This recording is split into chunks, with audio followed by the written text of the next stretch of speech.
Thank you for joining us today for our fourth webinar in a series that focuses on improving immunohistochemistry and immunofluorescence workflows.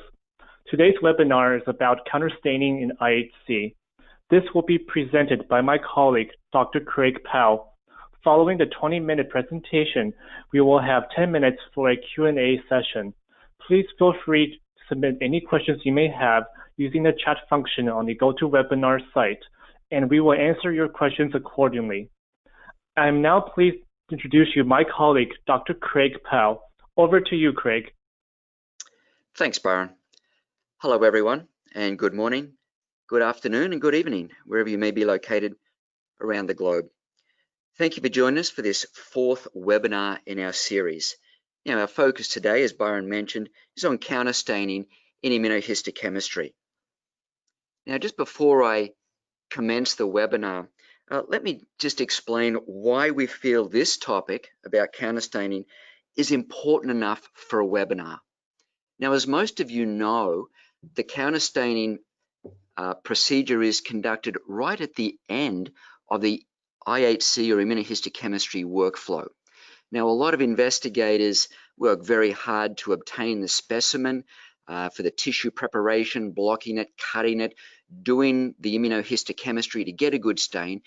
But all too often at the end, what we see is this particular counterstaining step receives very little attention, and the counterstain is applied haphazardly or dogmatically, and it really detracts from the specific staining of their specimen that they've worked so hard to get. So suddenly it would have, in many cases, a negative impact. So hopefully this webinar will give you some insights into how to optimize the counterstain and maximize your results for your immunohistochemistry specimen. Okay, without further ado,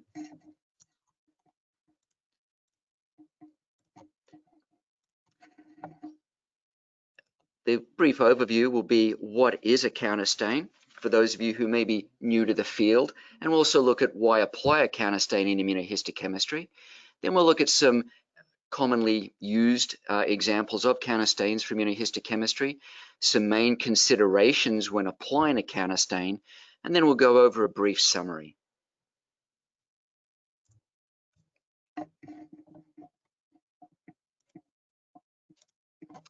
Okay, so I've got a bit of a definition here for those who are new to the field in what is a counterstain, and I've got here a dye or a stain that binds to cellular components and provides contrast with the specific immunohistochemistry enzyme substrate precipitate.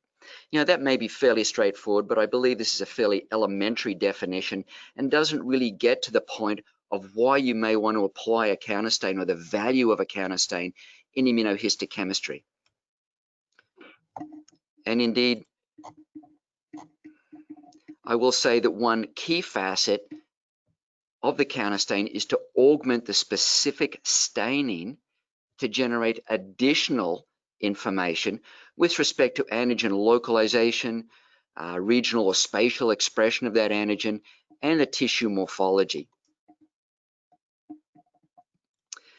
Now, if you remember the example on the title slide, the same image here, and what we've got is this particular brown staining circle. It's actually a lymphatic endothelial cell marker, and what we've done is also counterstain with a blue nuclear counterstain here.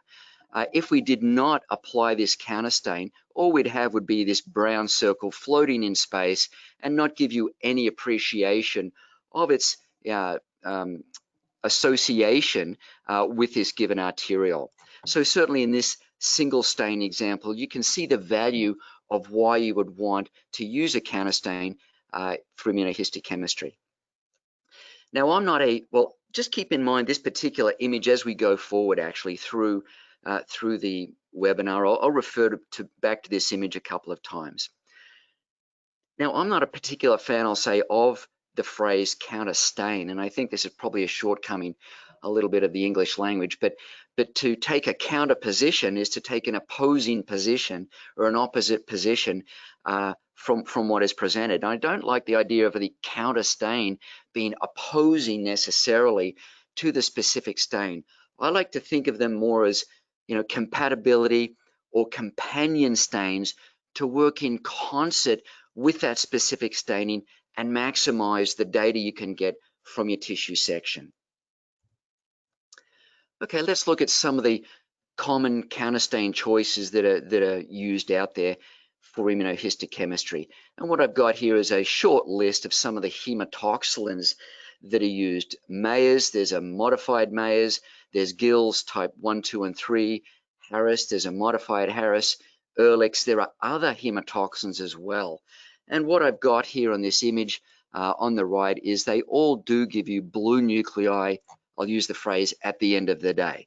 So any or all of these would certainly be suitable for generating this sort of image on the right-hand side that I've got here. This is not an exhaustive list.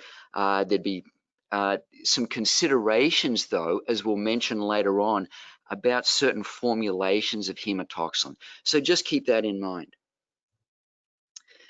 Now, I've got some investigators who may not be particularly familiar with the techniques or some of the histology perspectives, and they tend to put on a hematoxylin and eosin counterstain in combination with their immunohistochemistry. Now, hopefully the image I've got here showcases that, there's just an absolute drowning of color in this particular image. And at least from my perspective, while you could apply a hematoxylin and eosin with some given antigen expression in immunohistochemistry, I really don't see there's a need for it. And the eosin could certainly work against some of the specific staining you're trying to identify. So I'd highly recommend against using eosin as part of your counterstain, unless you had a specific reason for it. But if you just want to apply a hematoxylin, do that without the eosin. Certainly there is a place for hematoxylin and eosin in your immunohistochemistry, and it would be on a separate tissue section just to look at some of the underlying tissue morphology and architecture, or give you a greater perspective on that outside of the immunohistochemistry. So it would be on a different tissue section. Here's some other counterstain choices that are popular out there as well. Methyl green, that gives you a light green nuclear stain, and a nuclear fast red that gives you sort of a pinky red nuclei. Now, these counterstain choices are not exhaustive by any means, but they're the most popular ones to use. And you'd have to probably have a fairly good reason of why you'd want to wander away from these or look at others like Sustains or something like that. Again, not an exhaustive list, and others certainly do use and publish on using other counterstain choices. Now let's get into why apply a counterstain. And certainly the first question when considering that is, do you actually need a counterstain? I think that's a fair question to ask. And the example I've got here on the right-hand side is a triple label immunohistochemistry. We've got a cytokeratin marked here with a red alkaline phosphatase substrate. We've got a Chi67 highlighted here with some brown DAB. And then out here, I believe it's CD34 using vector blue.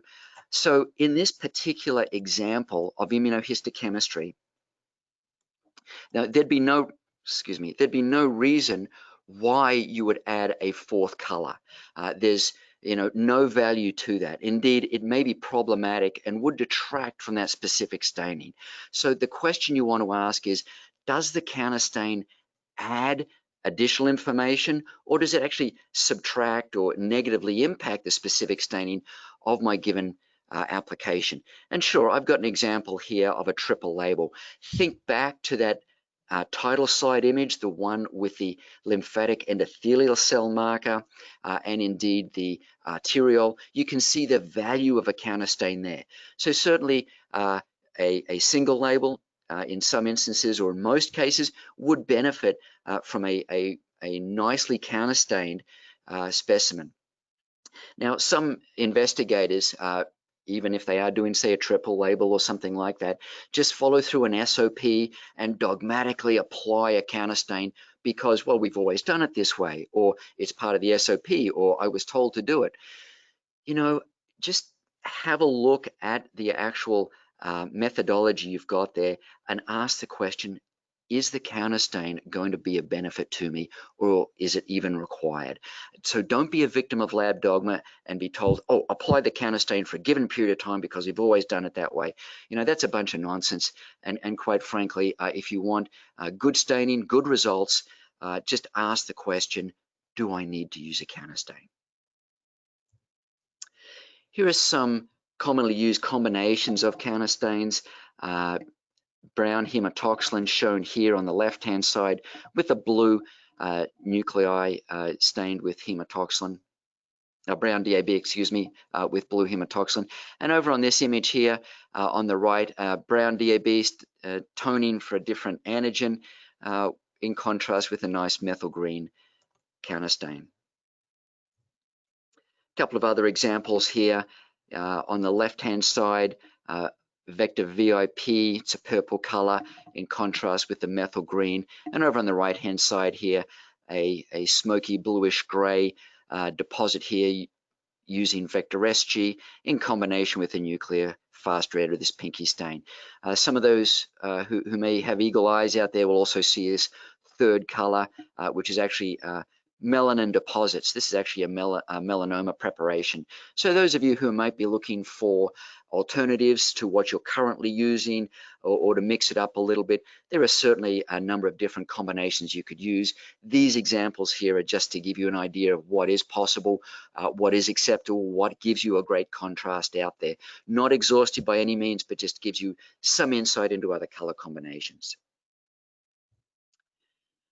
Okay, this gets us into what I see as a key issue that some investigators encounter when applying a counterstain. Now, what I've got here are two sections that just happen to be serial sections of breast carcinoma that have been stained using immunohistochemistry for estrogen receptor using brown DAB. Now, estrogen receptor is a nuclear expressed antigen, and so it does deposit in the nucleus of cells, and certainly hematoxylin also is a nuclear counterstain. So what we do see quite often, or what we encounter from investigators, is a scenario such as the one shown here, whereby we have a very robust or a heavy counterstain that masks or obscures the specific stain of the estrogen receptor. And unfortunately, this would be interpreted as a false negative. You have to be very careful with counterstains in this situation, and you want to get more of a light or a balanced counterstain, such as the one that's shown here, whereby you can differentiate the brown estrogen receptor localization in contrast with the other blue nuclei. And certainly, you know, from the Ventana Roche, what the term they use is visual acuity. So you've got to aim for this nice light balanced counterstain that works in concert or parallel with your specific stain. So be cognizant of the localization or the intensity of the target antigen staining. Certainly this is one scenario that plays out quite often that we've encountered with end users. So how do you get from the left image to the right image, or what do you do? What are the parameters to consider?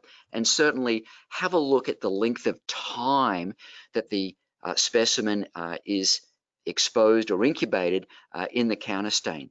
There may be pH differences as well, and also the use of a differentiator. I'm not going to get into the weeds, so to speak, on the use of progressive or regressive counterstains at this time, but just be aware that there are differences in the counterstain. And what I'd highly recommend for any new tissue block that you are starting to cut into or look at is to run a negative control, whereby it is just for counterstaining only, a tissue section that's been freshly cut and exposed to your counterstain of choice, whether it be hematoxylin or methyl green or whatever, and try and get this light balanced look or counterstain appearance before wasting valuable time and effort with your immunohistochemistry. So just make sure you run that defined negative control section. Now, if you remember back earlier on, I did describe a little bit about some of the various formulations of hematoxylin that are available. And I've got here an example of Harris hematoxylin and a Mayer's hematoxylin.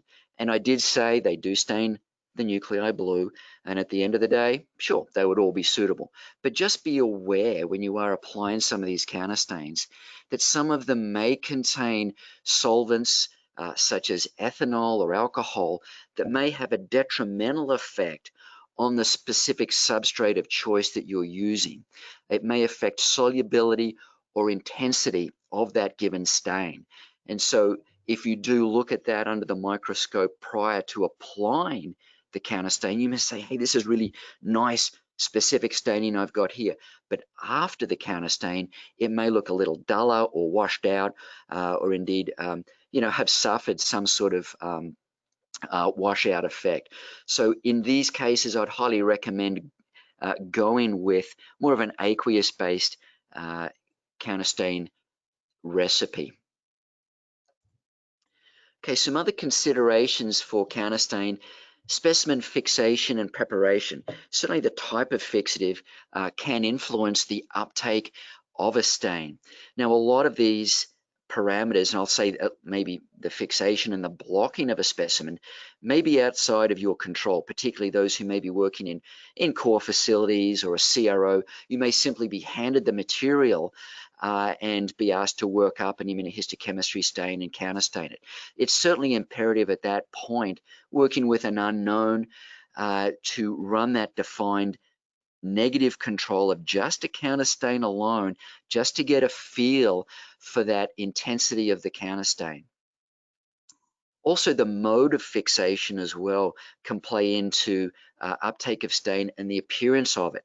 Now, if you remember back to that original slide again, on the title slide where we had that lymphatic endothelial marker, that brown circle with the nicely stained adjacent arteriole, those of you who may be familiar with some histological applications would be familiar with the fact that that would be an immerse-ficked specimen, something that was excised and placed into fixative.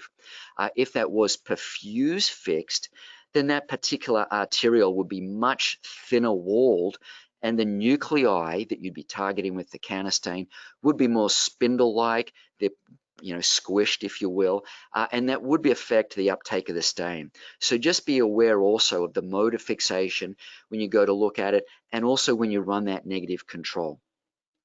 The thickness of a specimen in terms of the micrometers is also important as well. And I'll just draw from a real life example, just from a couple of weeks ago. Some investigators from Cornell called up. They were using fresh frozen materials, cutting the sections at about 20 microns. What they were doing, cutting the section on a cryostat, mounting onto a glass slide, performing fixation with paraformaldehyde, about 2 to 4%, and then immediately applying a counterstain. This particular material had not been exposed to xylenes or ethanols or anything like that, like a paraffin embedded section, and they weren't getting uptake of hematoxylin. And they're scratching their head saying, what are we doing wrong? Can you help us out? And basically they had to address some permeability issues there. So we described putting on some Tween 20, Triton X100 detergent, and that significantly added to the uptake of the stain. So just be aware of the thickness of the section, and that can certainly play a role in the effectiveness of the uptake of the stain. Tissue type also factors in. I know a lot of investigators simply don't work on one type of tissue, but if you're working on, say, the example I got here is lung tissue, you also want to look at the expression of the same antigen in kidney tissue. Take a step back a minute and just understand that these will be different tissue types, and it will factor in with how the counterstain appears on that given tissue. So run that negative control. This is also a factor if you are working between species as well. Certainly, I've got an example here of an amphibian species. You're working on skin or cardiac muscle with that amphibian. You want to swap to a mammalian species. Again, more than likely that counterstain will be a little different in the way it does behave on that different species tissue. So again, just be aware of that, and all things will not be exactly the same. So work it up on that negative control. The method of application certainly does factor in as well. And what I've got here on the left-hand side is a slide, just showing a manual application here. I'd say this is particularly important for counterstains that do require heating. Example here is methyl green. Some investigators put a slide like this on a heat block, then apply the methyl green that requires heating to 60 degrees, and then they take it off after a given period of time and notice that there is no sufficient uptake of stain. For something like this, I'd highly recommend a batch staining where you put the slides in a slide dish, submerge them in a volume of heated counterstain, 300 to 500 mLs, so you get uniformity and consistency across all of your slides. Now, certainly if you're working with any more than, say, 3 slides, I would highly recommend using this batch staining method as well to get that consistency and uniformity as well. Just be aware of the fact if you are changing between counterstains, you want to mix it up. Not all of them are the same. As I've just mentioned, methyl green requires heating. That's not a requirement of hematoxylin or nuclear fast red. So again, don't expect methyl green to look or behave exactly the same as hematoxylin or fast red. Be aware of the fact too that these do have shelf lives. Methyl green, for example, should be a nice deep dark forest green color.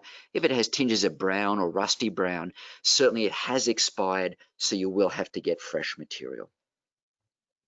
So a quick summary here of some of the key points that hopefully will help you get some successful counterstaining. Number 1, establish that a counterstain would be beneficial in your given specimen. Secondly, select an appropriate counterstain and substrate color combination. We did show you some. There are many others you can choose from. Understand the target antigen staining pattern and expression level. If you're looking at a very weak nuclear antigen, obviously you're not going to drown it in the counterstain. You need to get that nice balance and visual acuity.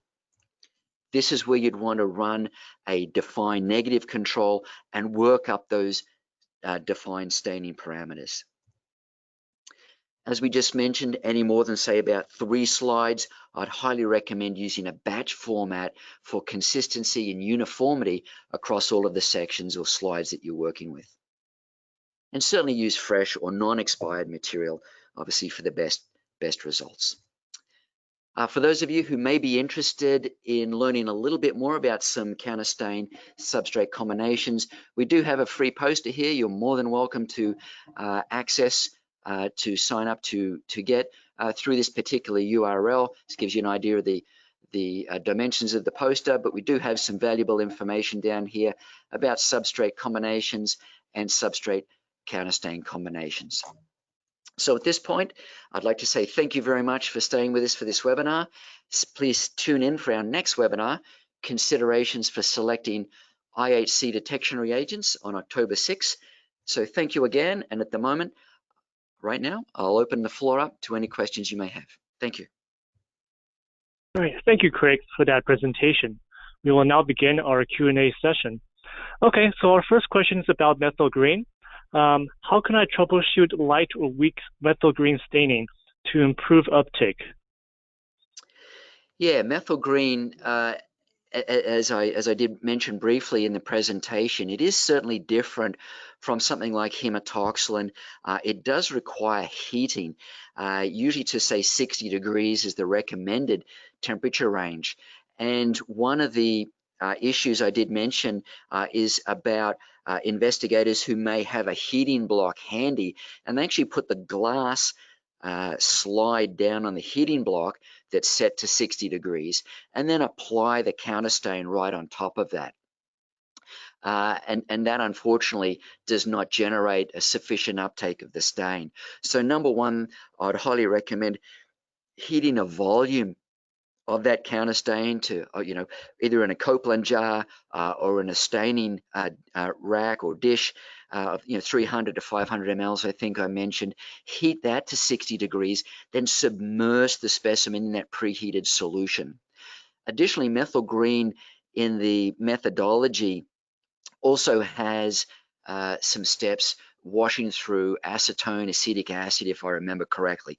Those can certainly be reduced in time, so you can reduce the exposure to those, or indeed in cases of very weak staining, you can even omit those just to retain maximal methyl green staining. So hopefully those couple of points will certainly help you out. Oh, the other point I'd have to say is just make sure that it doesn't look, you know, brown or off colored, and that does have that, the stock solution has that, you know, dark, deep green color to it. All right, thank you, Craig. Okay, the next question is about automated IHC. So they use automated IHC and their counterstaining is not always the best. Do you have any suggestions to improve on this? Yeah, I will say I did really not touch on automated staining in this given webinar. Certainly that may be particular to, well, things you can certainly determine at your end. Maybe run it manually initially on a couple of different tissue sections just to gauge the parameters, as we mentioned, things such as time or whether or not it may be differentiator required, or indeed the actual formulation of the counterstain you're using. Make sure, it might be one I'd recommend, as with an aqueous-based media, maybe just run it manually and then see if you can get those same determinants, same parameters set up on the automated stainer. So they would be things to consider. But you know, I think that may be particular to the choice of counterstain and maybe the methodology of how the counterstain is also applied in that automated stainer. And I'd have to say that unfortunately that's beyond the scope of this given webinar. All right, thank you. The next question is about hematoxylin. What is the optimal differentiation step for hematoxylin? Acetic acid, or HCl? Yeah, certainly I do know that, at least in the formulations of some of the different hematoxins, there are different acids that are used. But the different differentiators, you know, may be particular to the actual formulation of hematoxylin you're using. So I don't know that there's a universal answer to that. Indeed, I would highly recommend looking at the formulation or the recipe of the hematoxylin you've got there, and certainly use an appropriate differentiator for that. And this is where it'd be important to run that negative control section, that test section, just to gauge some of those parameters. Look for consistency. Make sure that you run that one or two test sections for each different tissue type and certainly species of tissue that you're working on, just to gauge that intensity that you're looking for, that you will find appropriate for that given application. All right, thank you, Craig. The next question is, what are the major differences between regressive and progressive counterstains? Yeah, progressive stain tends to be, the longer you leave it in there, this is painting with a very broad brush, the deeper stain you will get. And I'll refer back to the couple of sections I showed of breast carcinoma, whereby the very heavy or robust staining we showed in the image on the left was a hematoxin progressive stain that had been left in there for a considerable period of time. So certainly with a progressive stain, you can gauge it by leaving it in for a short period. If the staining is not intense enough, put it in again, and obviously as you move forward or progress like that with the length of time, you get a deeper, more robust or heavier stain. A regressive stain is usually something that's overstained, and then you use the differentiator to hone back or peel back the intensity to the desired contrast that you want. So painting with a broad brush, that's the sort of key differences between progressive and regressive counterstains. All right, thank you, Craig. The next question is about hematoxylin. So my hematoxylin counterstain is very dark and shows poor contrast. I've already decreased the incubation time down to 10 seconds. What else can I do to troubleshoot? Wow, okay. Certainly the concentration may factor in as well. Just make sure, and I'm not sure if you are making the hematoxylin yourself or indeed buying this from a commercial source. Just to let you know, the example I used there of the Gills formulation, type 1, type 2, type 3. Type 1 is like a single strength hematoxylin. Type 2 is like a double strength. Type 3 is like a triple strength hematoxylin. So certainly the concentration of hematoxylin there, if you are using, say, a Gills, very strong, very quick uptake of the stain.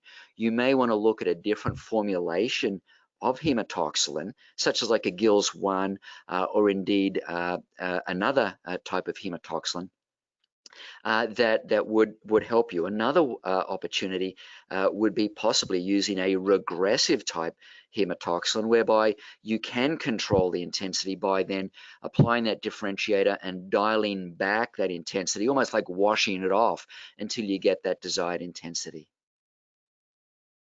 All right, thank you, Craig. Our time is up for today for this webinar. Please feel free to join our next webinar October 6th about selecting IHC reagents.